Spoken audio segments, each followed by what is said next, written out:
Yes, for all these vegetations and the flora and fauna that we find on all these particular places. So we're going to study that and know everything in detail.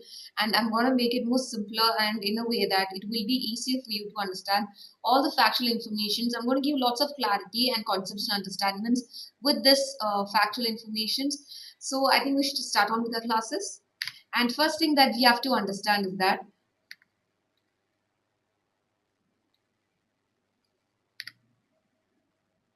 I think we should just wait for a few more minutes.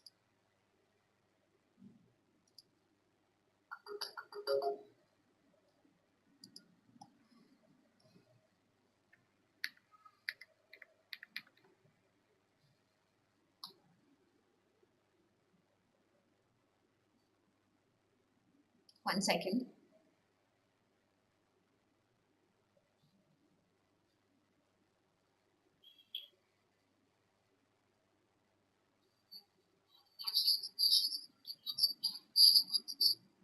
So yes.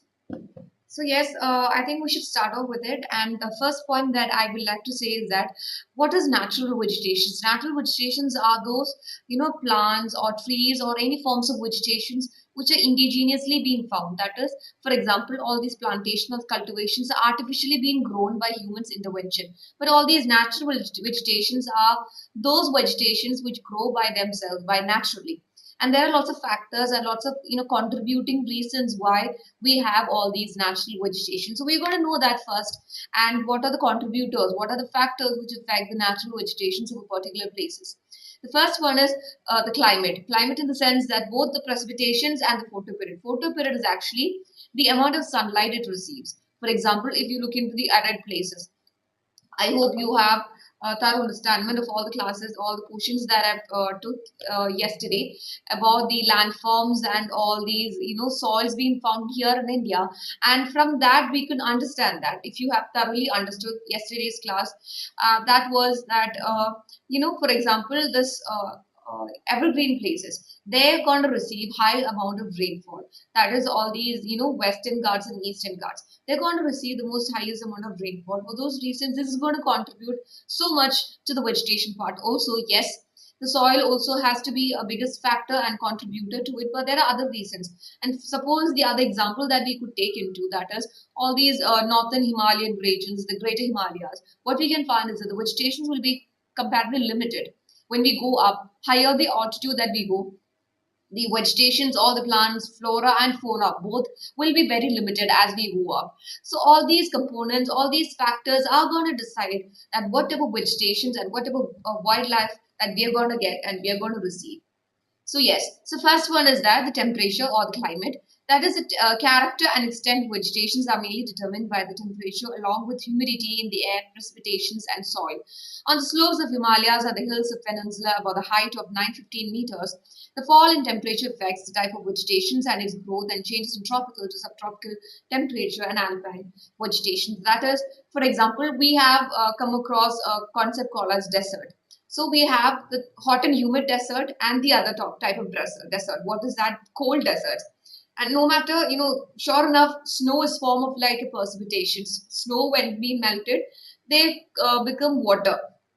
But the problem is that when these snows become highly dry, what the problem is that this will result in lower growth of these plants and animals and less limited amount of vegetations. So these are going to contribute. This going to be the highest factor, and the other factors is that the Western Ghats. If you remember yesterday's class that we discussed yesterday, that is, it's mostly laterite soil, and laterite soils are not very fertile. So this is going to constitute, and this is going to add on their own features and contributions to it also. And the photoperiod is the variation of duration of sunlight that is being received. And for example, all these lush tropical evergreen places, what happens is that since all these trees are very tall, they're going to be like a sort of like an umbrella, and whatever trees that comes down or whatever plant that sprouts below this cover, this umbrella cover, the problem is that they are not going to receive any sunlight. So they have to, come through it and then receive the sunlight. So all these are necessary and needed for these plants. Sure enough, for these Thar Desert and Rajasthan, they're going to get abundance of the sunlight. but they're not going to get water. So everything has to be, weighed down. And this is written over here is that difference in latitude, altitude, seasons, and durations of the day. Due to longer durations of sunlight, trees grow faster in summer.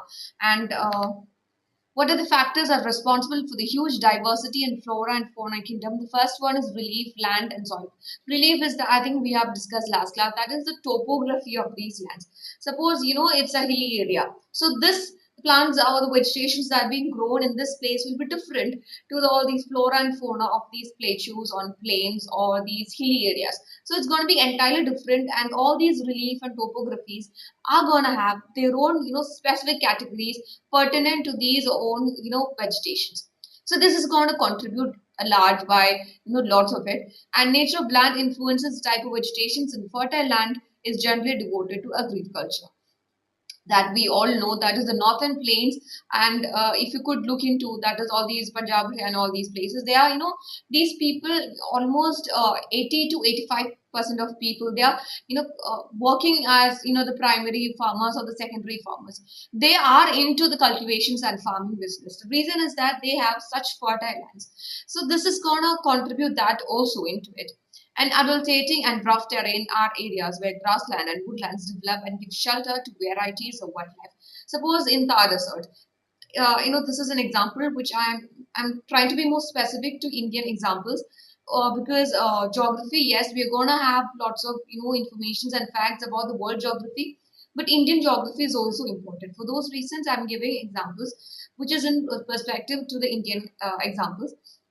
So Thar Desert, the problem is that since there are no plants or there are no vegetations to support the life systems of these animals, we're going to have lots of less varieties of animals. Sure enough, we're going to have scorpions and all these kinds of, reptiles and poisonous snakes and all, but you're not going to find tiger or, lion or elephants. They need all these protections of these, wild or forest areas. They need the protection, and they need such a climate and such vegetation to sustain their life.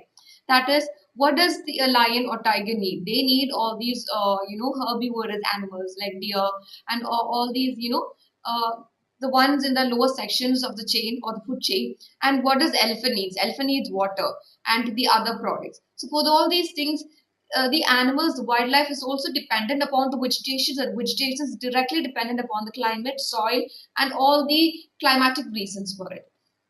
The next contribution for it is different types of soils provide bases of different types of vegetations. Sandy desert soils support cactus and thorny bushes. Wet, marshy, deltaic soils support mangroves and deltaic vegetations. That is the same example that we discussed for the Thar desert. What we all know is that Thar desert, what we all know is that the roots are, or the plants, whatever being grown, they make sure their roots go down very deep. The reason is that they need water, and they'll go around far away to search for this, even an ounce of water. These roots travel to millions of kilometers. And when we look into these marshy or these deltaic regions, that is Sundarbans regions, uh, what we can find is that because of high salinity, that is the salt content is very high. For those reasons, suppose this is the land and the mangroves will be like this. We could see these roots coming up on the land. They are standing on the land. It's as if, these plants are walking over the land, but they are still. And the hill slopes with some depth of soil have coniferous trees. And yes, the more we go up, you're going to find different forms of trees and plantations and vegetations and animal life. So we're going to discuss that also. And precipitations is that India, as generally that we are speaking, we have abundance of precipitations. We have lots of water. Water in the sense that is any forms of water, even if it's humid, even if it's rainfall or other kinds of precipitation, that is snow and all that we are talking about. For example, Western Ghats. Sure enough, they have abundance of monsoon rains they get, but the other period during the summer seasons, what they have is that even during the summer seasons, Western Ghats have their own precipitation, that is in the forms of humidity. So all these are going to directly and indirectly contribute to the natural vegetations and natural wildlife. And areas of heavy rainfall have more dense vegetations as compared to other areas of less rainfall. Suppose we are just talking about our hair, and if you oil our head, what happens? We get lush thick hair. And if you don't oil your hair, what happens? You will get scanty hair. So the same applies over here. If you're like huge rainfall, you're going to have thick, dense forest. And if they get, comparatively lesser amount of rainfall, what happens? They're going to have, not so much thick or, here and there kind of trees and wildlife and the natural vegetations that they're going to get. And what is virgin vegetations that we all know is natural vegetations, and the plant community which has grown naturally without a human aid has been left undisturbed by humans for a long time is called as virgin vegetations. And what is the artificial vegetations? Classical example will be the plantations and the cultivations. This has been done or carried out by the humans, and they have their own interventions. They directly do it, and this is known as the artificial cultivation or farming. And why are forests important for human beings? These are just general concepts. Why I'm taking all these is for your mains examination point of view. That is, when you're writing your mains, sure enough, you're going to have lots of points. You have to write lots of points. But more than that, what you all need is that you need to have a basic understanding, conceptual understanding. Only after you get a conceptual understanding, it will be easier for you to weave all the points together and then write it down. So for those reasons, I'm giving you a sort of like general idea about the topic. Yes, so why are forests important for human beings? They have renewable resources, play a major role in enhancing the quality of environment and modify local climate. And one thing that we all know is that plant or these trees or whatever these natural vegetations are very much, they are needed for the sustenance of human life, and we are totally indebted to them because we get oxygen for that we breathe from them. I'm not just talking about the primary requirement that we get from them, even the secondary requirement, that is all the resources that we get from, all the resources that we use are directly from these forests and all. And the secondary resources, for example, this book that I use, where do I get this from? I get from the natural resources, which is the tree and all. The tree and the bugs, they go through a series of process, and then I get a notebook. So everything is directly or indirectly being derived from the forest. And it's not just for all these secondary purposes, even for the medicines, for the pharmaceuticals, for every other purposes, we are totally indebted on forest. And yes, and we shouldn't be selfish when we say this resources and perspectives of human needs, even for the wild animals. Wild animals need forest and all these vegetations for their lives to sustain. So we have to consider them also along with us. And the next is India's natural vegetation has undergone many changes due to various factors. What are they? The growing demand for cultivated land, development of industries and mining, urbanizations, and overgrazing of pastures. That, for example, that is the Western Ghats. Yes, we all know that it is laterite soil. It's not very much fertile soil. So what does all these Western Ghats people do? They do all these slope cultivations of tea, cardamom, and coffee and all. So what, since it is slope, if you just water this area, it will trickle down, and they don't need much of fertility. So this will add on, and sure enough, we are growing plants, and it is not against it, but this was changing the whole mental makeup, the whole environment and ecological makeup of this particular places. And because we are developing, what happens is that we are falling down of trees and developing, and you're buying the land and converting it into a constructed or concrete paved roads. And urbanization, yes, because of the population is increasing day by day, and it's being to be believed that by 2050 Indian population is going to surpass China population. So let's hope and see. And overgrazing of pastures, that is, we have lots of grasslands in the northern plains. But what happens is that since there are people who are primarily dependent upon the agriculture sector, but there are also people who are primarily and secondarily dependent upon cattle rearing and all everything related to cattle. So what does they need? They need all these grasslands. So what happens? Since they are over domesticating all these cattle, they are going to need lots of food and fodder for them to eat. So for those purposes, that is overgrazings of pastures, and this will significantly affect the whole of environmental makeup. And the next is difference between flora and fauna. Flora is plants and flora is species of animals. And what is an ecosystem? Suppose this is my ecosystem, my house, the place that I kind of interact with. We have college ecosystem, school ecosystem, our environment, immediate environment that we interact with. And what are biomes and what is the basis of these grouping? For example, the tropical regions, savannas, all these, they have their own distinguish or something which is different from the other categories is known as biomes.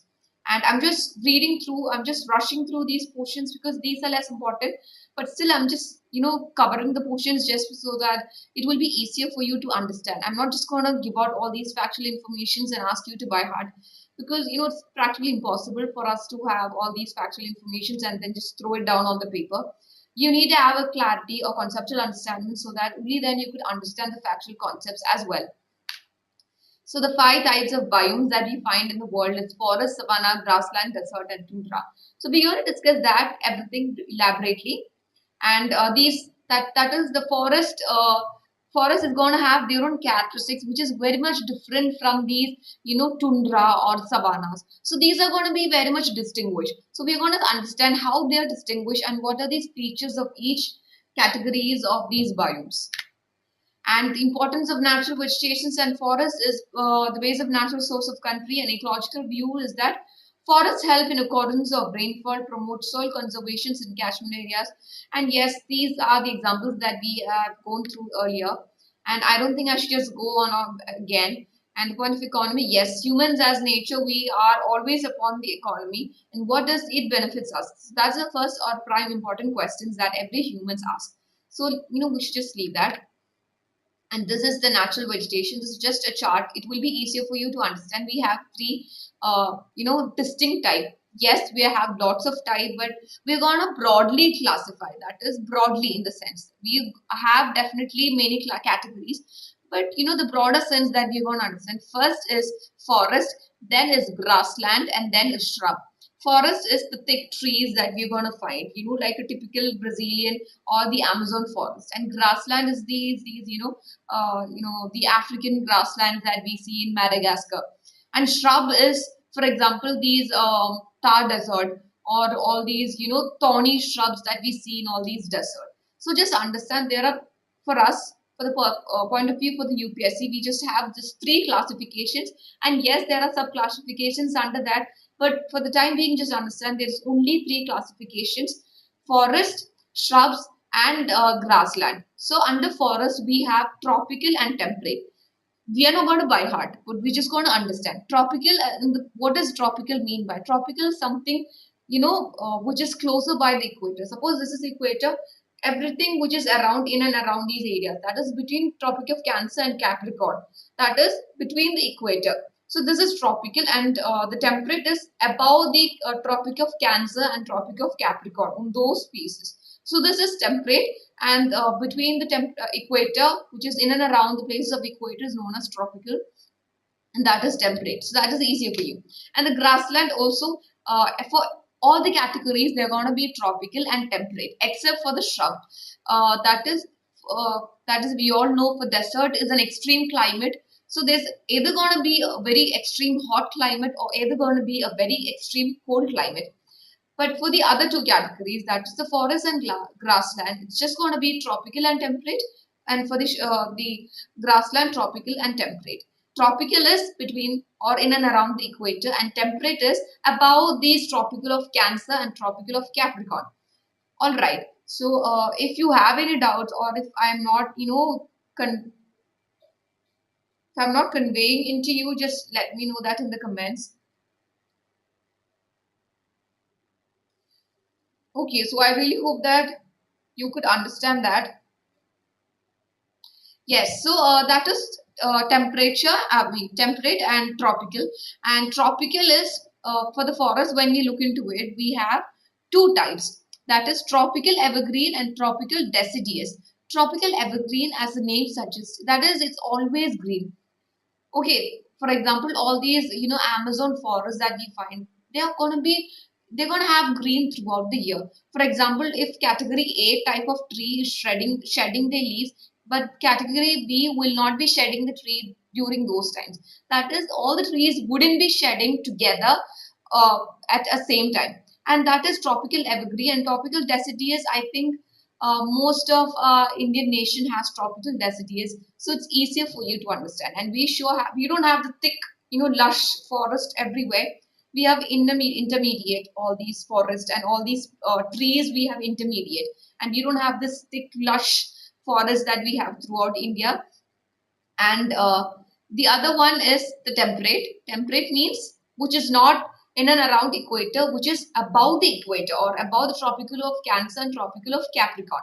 So that is temperature deciduous, temperature coniferous, and Mediterranean region vegetations. So deciduous, we all know what is that. That is, they will be having only just intermediate trees here and there. And taiga or coniferous. Taiga is a Russian word. Taiga means pure. So pure, why do they call it pure? Because it's being untouched by humans. For example, you can't just go up the Himalayan mountains to touch a tree.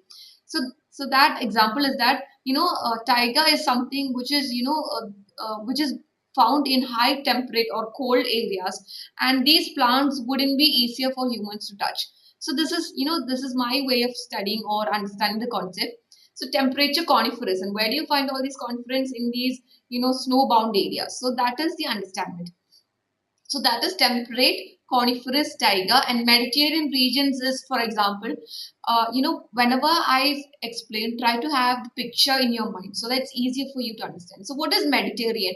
Even just when I say Mediterranean, you have a sense of picture, that is a golden color, a mauve shade of this atmosphere, that is all these Egyptians and the Middle Eastern places that we see. That is, I'm not just talking about these arid desert areas, okay, this Egypt, or the Mediterranean places like Israel and all these places. So these are Mediterranean and they have their own vegetations. And the next is grassland.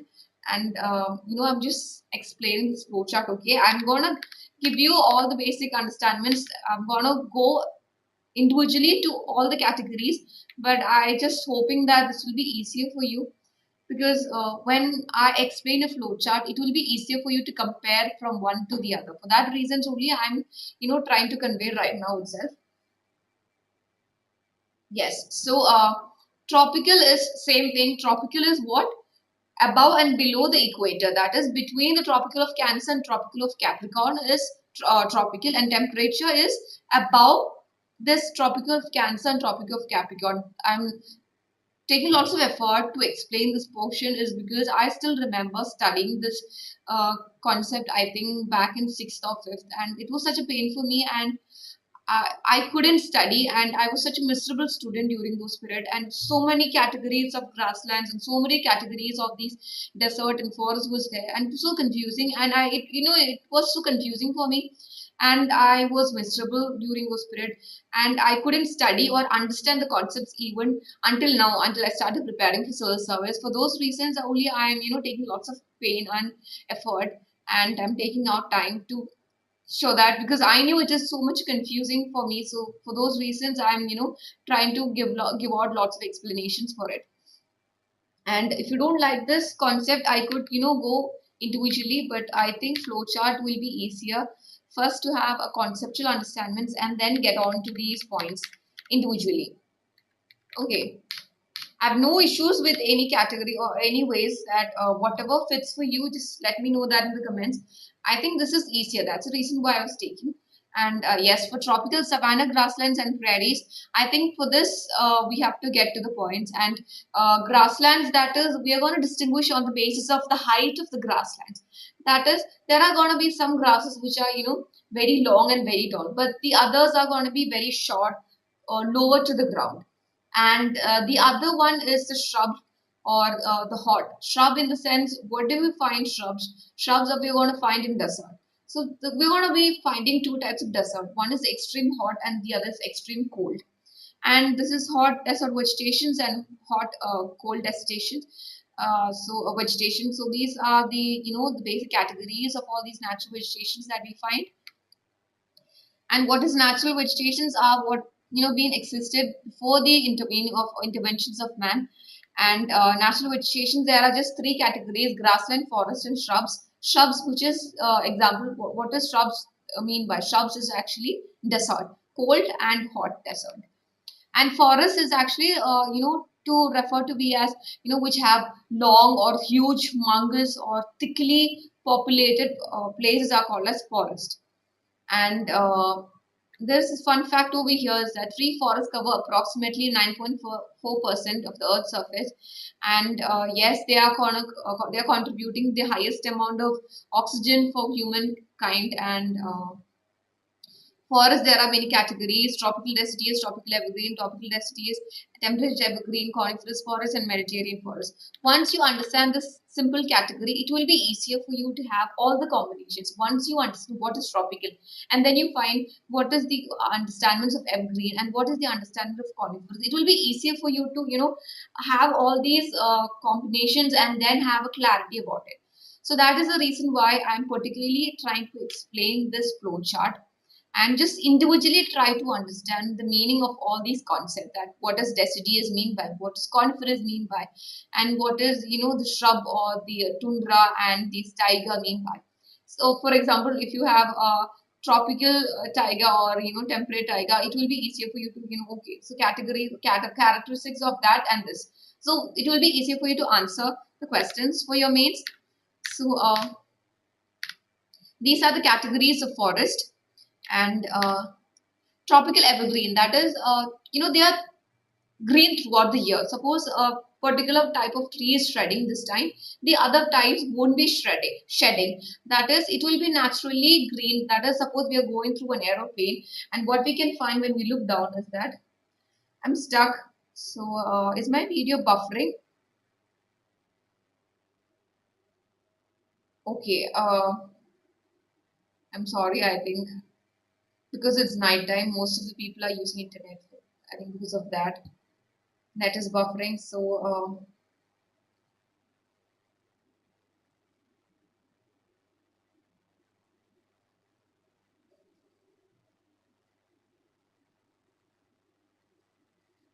okay, so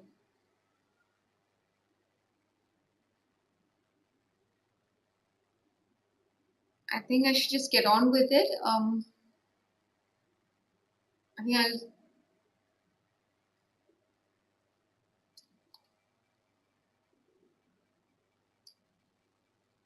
Okay, I think it's fine. I mean, I can't help it, so I'm so sorry if it is buffering. And okay, so tropical evergreen is that is there throughout green all the year, throughout the year round. What we find is that suppose we are going through an aeroplane, and when we look down, what we find is we are going to find lush, thick green color, that is green everywhere, and we're not going to find dry or fallen leaves. That is the autumn season. We're not going to find over here. We're going to find green throughout whole year. Whenever we go through those places, what we find green throughout. So this is, and like the example that I said before, it's going to be like a canopy, that is an umbrella shade. And for these thick lush greenery, or these tall trees are there for those reasons. When a tree or a plant sprouts, it has to go up above these trees, only then it will get abundant amount of sunlight. And yes, one concept when I say this is that why we have tropical evergreen forests. The reason is one, fertile soil, the other is the amount of rainfall that it receives. Yes, obviously they're gonna get high amount of rainfall, only then they'll able to sustain all these plants and varieties of animals they're gonna have in this vegetation. And tropical rainfall, they are receiving about 200 centimeters, and with short dry seasons, that is, even during the dry seasons they're going to have humidity. And uh, they are found in places of Western Ghats and Lakshadweep, Andaman and Nicobar Islands, other parts of Assam, Tamil Nadu coast, and everywhere. And trees reach heights up to 60 meters or even more. Why? The reason is because of the canopy or the umbrella what they have. And they are competing with each other. All these plants and trees are competing with each other so that they could get sunlight. And if you if you could just have the image or just visualize the image, that you could find is that these places are going to get darker by the time of 4 or 5 p.m. The reason is that because it is blocking the sunlight, and it will be pretty much difficult for the sunlight to just pierce through all these plants and trees. For those reasons, these places are going to be dark much before all these places. And since the region is warm and wet throughout the year, it has luxuriant vegetations of all kinds: trees, shrubs, creepers, giving multi-layered structure. And evergreen forest, there's no definite term time for trees to shed, and that is that we all know. And just understand the concept, it will be easier for you to understand. And commercial important trees are, that is, for example, ebony, mahogany, rosewood, rubber, and chingon. That is one thing, try to relate in this manner. That is, when you get lots of rainfall, the trees will be very hard. Okay, since the trees will be very hard, these, the trunk of these trees will be used for the manufacturing of these categories. That is, hardwood will be abundant in tropical regions. Reason why they're gonna get heavy rainfall, and for those reasons, they're going to have hard wooden places, and hard wooden trees they're going to have.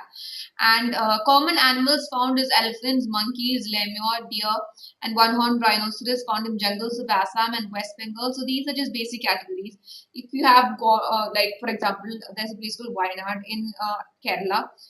Like, if you have gone to any places, and if you haven't, just Google the pictures. Whenever you study, either you have the picture in your mind, or just Google the picture, and it will be easier for you to relate. And when you go to Wayanad and all these places, that you find is they're going to have lots of monkeys and elephants, and these are such a common sight that we find over here. So you don't have to by heart, just understand the concepts, it will be easier for you. Because geography is something we are going to have lots and lots of factual statements, and you have to remember. That is, if you have attended my newspaper analysis sessions, you all remember. That is, sure enough, you don't have to by heart, but we need to have all these factual informations. We're going to have to understand all these statistical figures. We have to write it down and then understand, come to a clarity.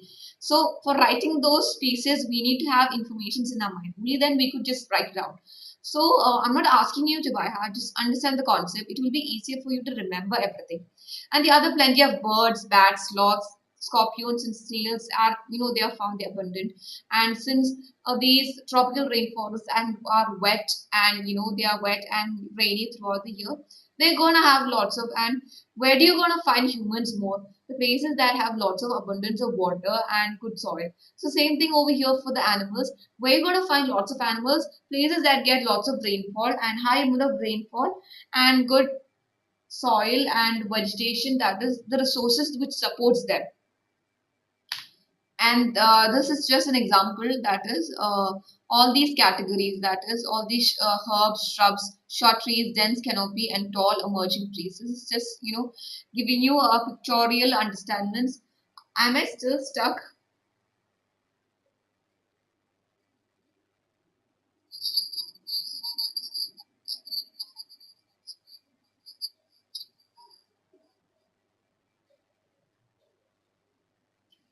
I'm so sorry, I don't know why I'm stuck, but I think it's fine. So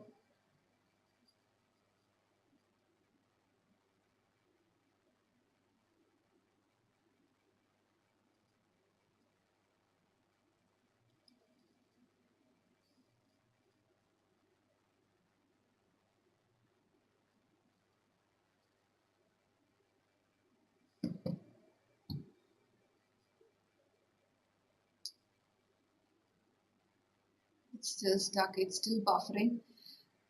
So this was just a pictorial diagram.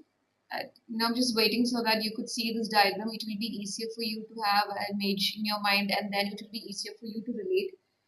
And I'm still buffering. Don't know why.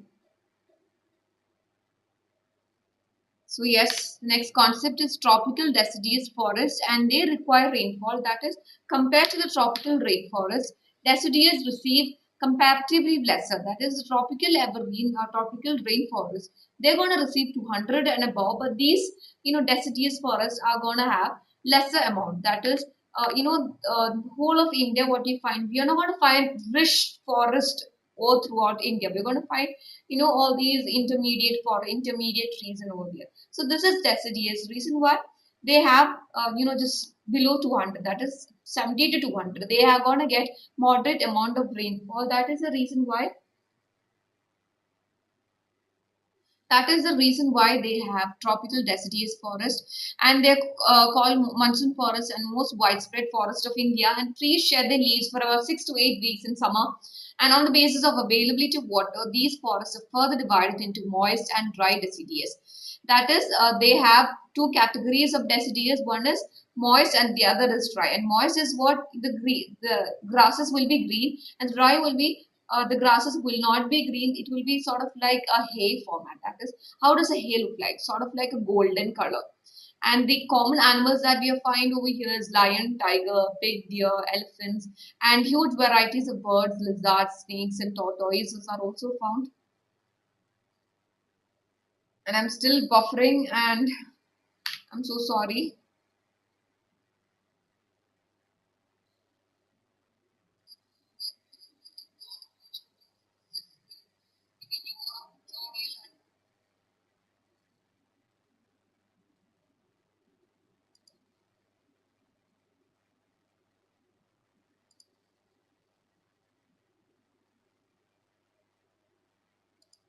So, so should I be stopping now and then wait for the?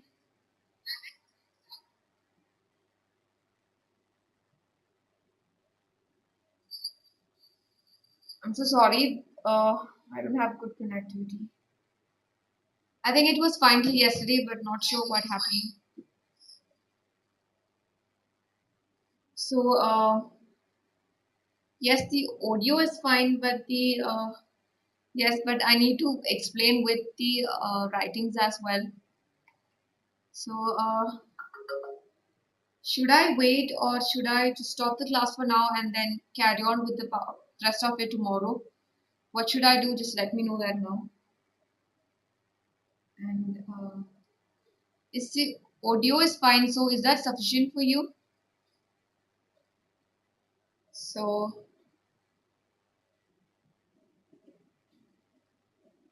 I think I should just go on for a bit. I think the buffering will stop.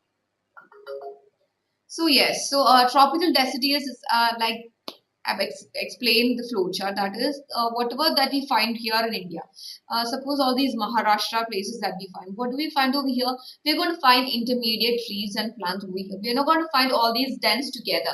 And this is a perfect examples of tropical deciduous. And why do we have deciduous? As the name suggests, that is intermediate. And tropical is the places of between or in and around the equator. So where does India found? India is found near the equator.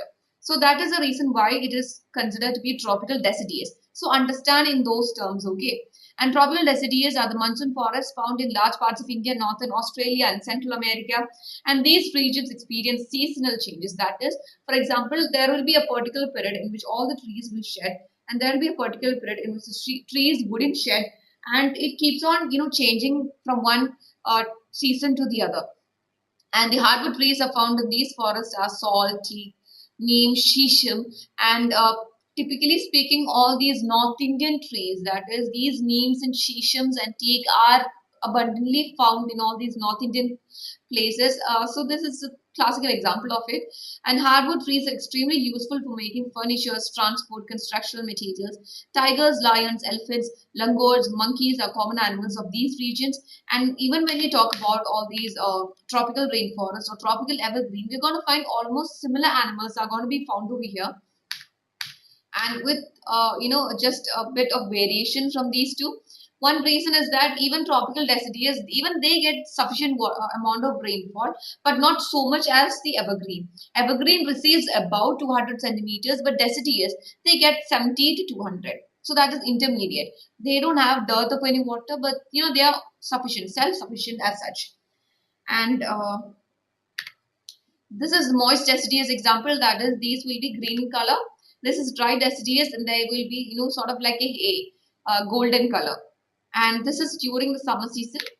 And distinguish between the moist and deciduous forest. That is the how is the most moist deciduous and how is the dry deciduous. That is with respect to the tropical is different. And the moist deciduous is found in areas with rainfall between 100 to 200, but the dry deciduous are a bit more below than that. That is, they receive a bit more lesser. That is between 75 to 75 to 100. And the moist are found in northeastern states, that is the foothills of Jharkhand, Himalayas, West Odisha, Chhattisgarh, eastern slope of Western Ghats. But dry deciduous they are found in Bihar, Uttar Pradesh. and it will be easier, if you just if you have seen these places, or if you've seen these pictures or anything related to it, just get that in your memory. Just get this picture while I'm explaining. This is the moist deciduous, this is the forest deciduous. Just get this in your mind, and it will be easier for you. And important species of moist deciduous is teak, bamboo, sal, shisham, khair, kusum, arjun, mulberry, and sandalwood. For dry deciduous, these are found, that is cultivation, some parts are used for grazing. That is, what is this place implies to you? That is, we can, just clear the forest and use it for cultivation, and all these haze and all these, the golden grasses, that is dry grasses, are haze. So what can we use it for? As a fodder for all these cattle and all. So they are best for cattle rearing and for grazing, and they could, we could fell these trees and then use it for grazing and all. So yes. Yes. So now is temperate evergreen. So what is temperate and tropical difference? Tropical is between your equator, and temperate is above the Tropic of Capricorn and Tropic of Cancer.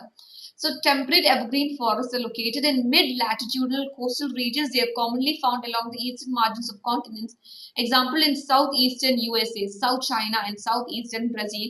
They comprise both hard and soft trees like oak, pine, and eucalyptus. That is, they have varieties of both hard and soft.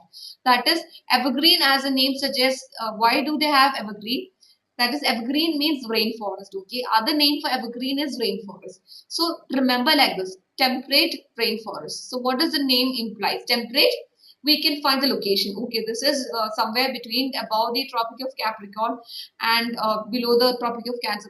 Clear that. And what is evergreen or rainforest implies? That is rainforest. Okay, these are the places which have high abundance of water. So those reasons, they're going to have both hard and soft wood trees. And temperate deciduous is where, it is cold in the sense that compared to the tropical regions, that is between the equator, that is the above and below the equator, it will be a bit more hot.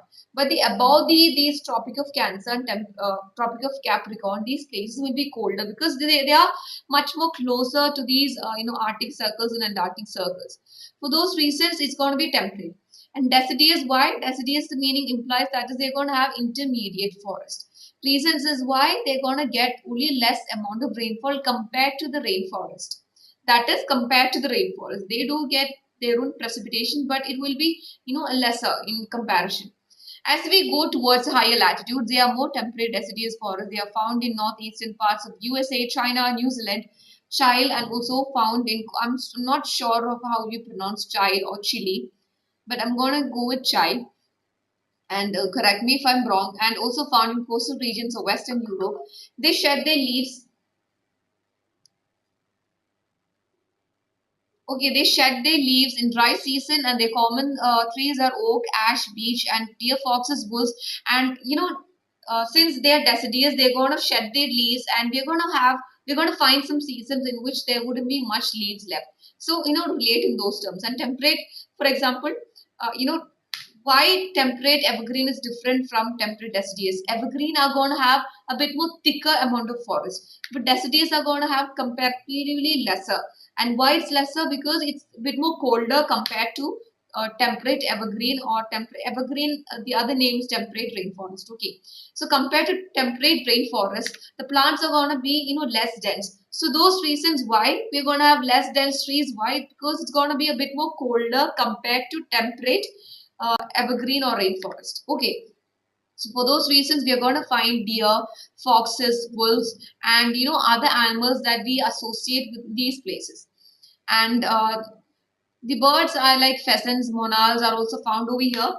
And Mediterranean vegetations are these places, for example, these southwestern America and Australia, all these Mediterranean places, Israel, all these places that we find. When I say Israel, you have a picture up in your mind. How does these places look like? They are hot and humid, and they have their own precipitations, but they are not dry.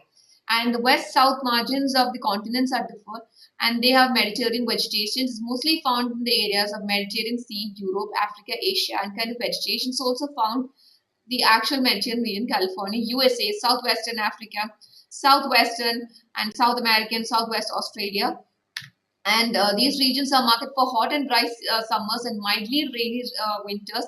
Citrus fruit, for example, what is, all these uh, Italy and these France places famous for?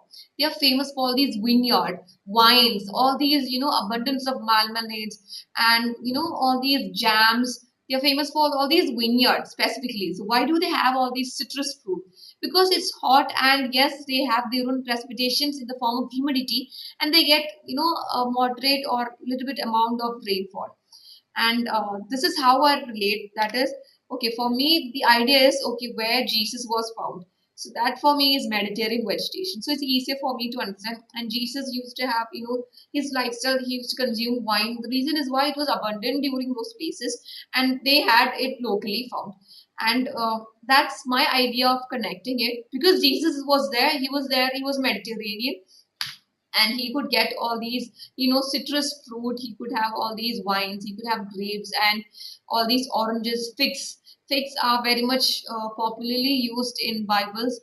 And I'm so sorry if this religious reference offend anyone, because this is just helpful for me, and if this help for anyone else also, I'll be more than, it will help you. And I'm just doing my part over it.